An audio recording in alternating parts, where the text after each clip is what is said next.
Hello everyone, welcome to the channel. I'm KeylowK, and today we're going to be rating the Ninja. This build is created by Lost. As always, I'll be going over the pros and cons of this build and giving my opinions on it. If you don't know who Lost is, then I suggest you go check his channel out.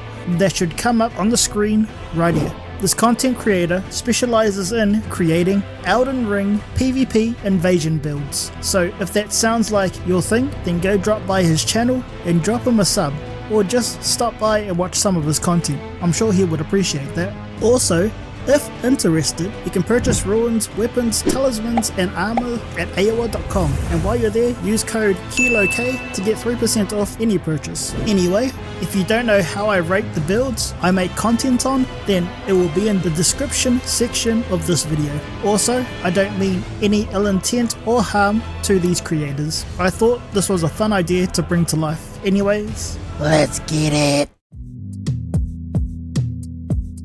In all honesty, I do love the look of this build. I mean, all you need to say is Ninja, and all the Naruto nerds that play Elden Ring are drooling, me included. Watch out! Here I come! The Nox Monk hood, the altered version, looks rad.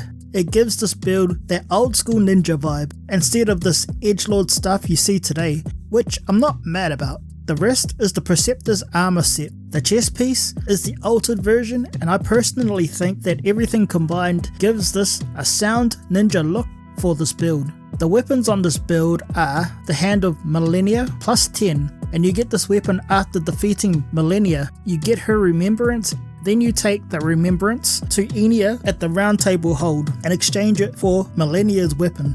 The next weapon is Misericord plus 25, which is on the Keen affinity. You find this weapon in Stormvale Castle by unlocking a mist wall with a stone sword key, and then you just need to loot the corpse that is inside that room. The next weapon is the Red Branch Shortbow plus 25, and you get this in the capital city of Lindau by killing the assassins. If you don't get this on your first try, then return to the site of grace and repeat till you get the weapon.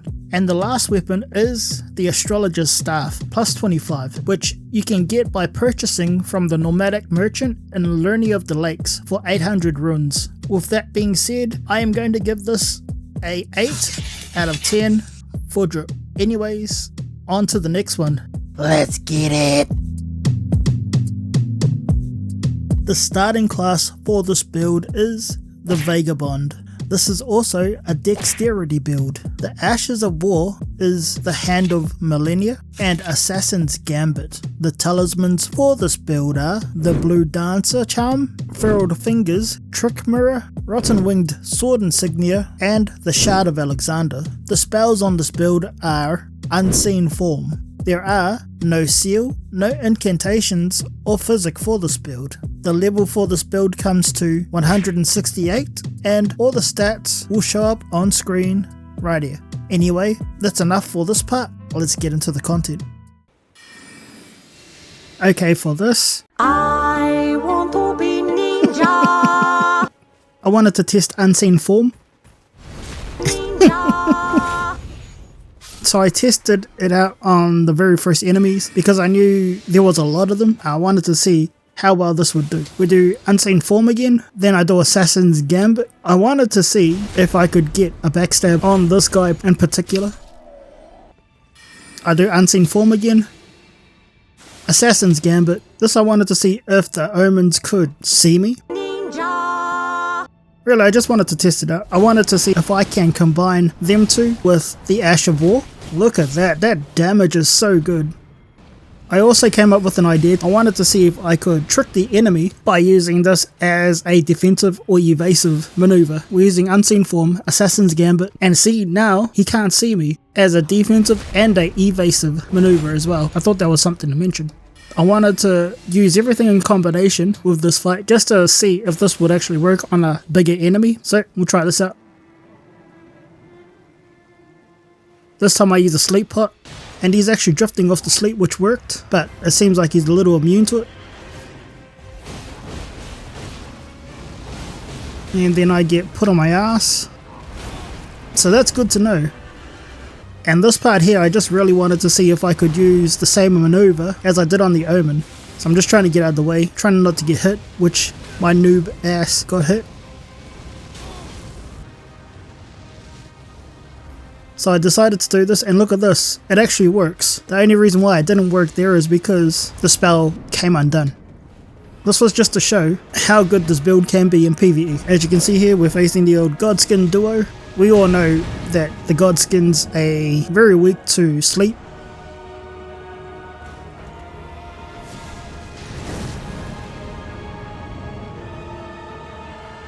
And we'll just do the Ash of War. And look at the damage on this, man. It gets so much damage, it's not funny. It's insane. Especially with the Rotten Wing Sword Insignia talisman on it.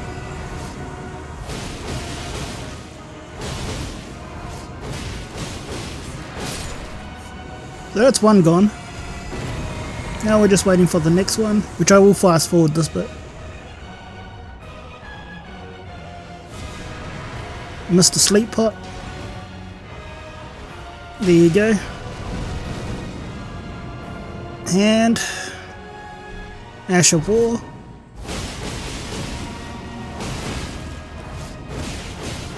Last one to go, we're just waiting around for it. Here he comes, the big fella. Sheesh, that's got some range to it. This one takes 2 sleep pots, and he should be dead.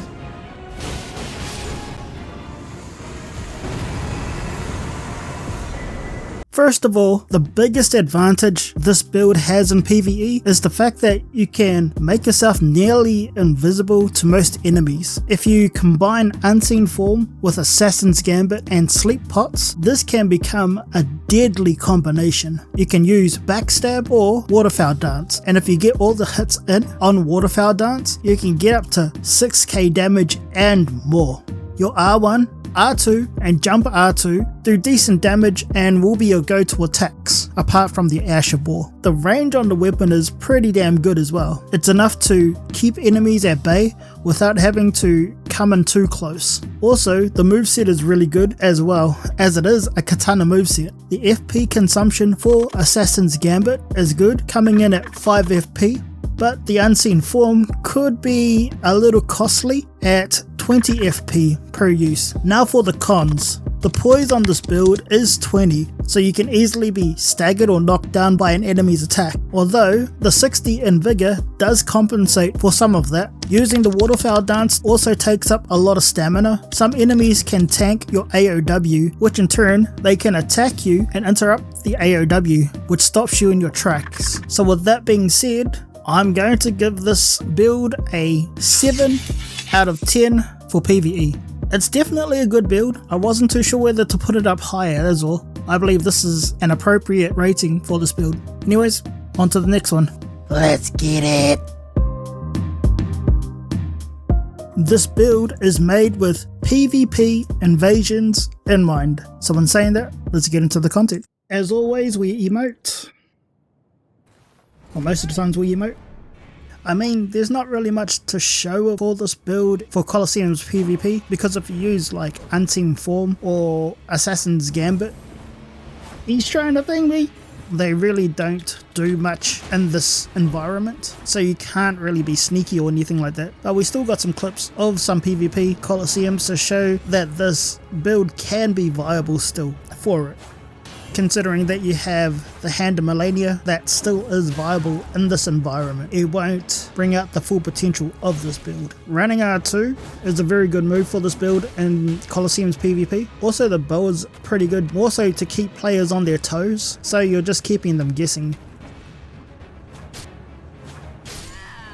GG's. We emote again. Oh, this guy doesn't even emote. I end up using my bow. He pulls out the big boy shield. He uses his Ash of War on me. We both trade. He gets the better of me, but why didn't I get him? Does the Ash of War again. My reactions were a bit too slow and I forgot that he was staggered there, so no, I ran away because I know he's got the reach advantage. Anytime I need to do that. No, Why did you do that for? I'll do the Asher War. We just get that W. GG's. This clip at the end, I just thought it was funny. I used the Mimic Veil because Lost uses it in his video clip, so I figured I'd use it in here just to have a laugh. And the person that I was facing surprisingly played along with it, so it was actually kind of a funny interaction. I want to be ninja. We ended up putting an invasion in this section. I wanted to see the full potential of this build, to be honest, and even though I don't show all of what this build is capable of, it really goes to show what this build can be capable of. So we've done Unseen Form and Assassin's Gambit. I fast forwarded some bits just to get to the juicy parts that you're all wanting to watch. And he dodged my Ash of War. That was kind of lucky. He does his AOW. He was aiming for nothing there. I don't know what he was aiming for. I bait him to think that I was going to jump, that I was going to press jump in R1. Gotta get out there, come on, come on, come on. Almost, almost. Waterfowl dance. Oh, this should be it, this should be it. And GG's.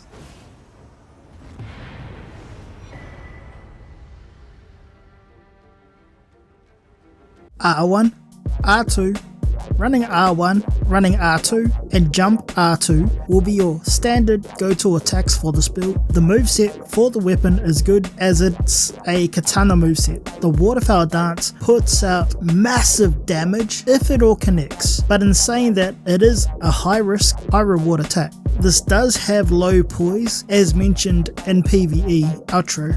The bow is a good tool to keep people guessing and coming in to attack you, and it's also good to apply pressure in various situations. Now for the cons.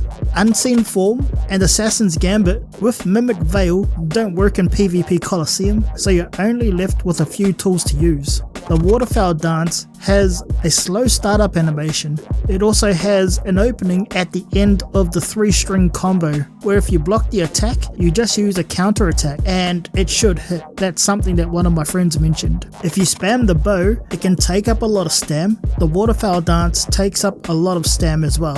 These are what I found in my experience with this build, so in saying that, I am going to give this a 6.5 out of 10.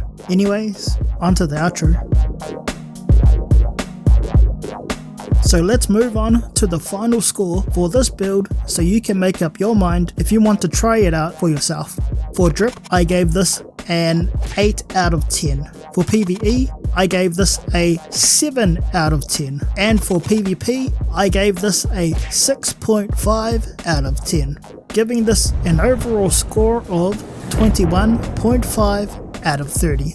If you liked the stealth mechanic in Skyrim, well, this one comes very close to it. I love the fact that you can use your stealth for offense and also evading fights you may have thought you could take on, but overestimated the fight itself. Now, I'm not saying this will work for all fights, but it is pretty good knowledge to use in my opinion. Would I use this build again for PvE? Yeah, I definitely would. I also would use this for PvP Coliseums as well, but I'd change a few things up. If this was for invasions though, then I wouldn't change anything up. I just thought I'd mention this. This build can easily be played by a beginner or an expert player. I think if you beat Millennia, then you would already be an expert at this game. Anyways, if you like the content, then like, comment and subscribe to the channel. It would mean a lot to me and really help the channel out. Anyway, everyone have a blessed day or night, and I'll catch you in the next one. Bye!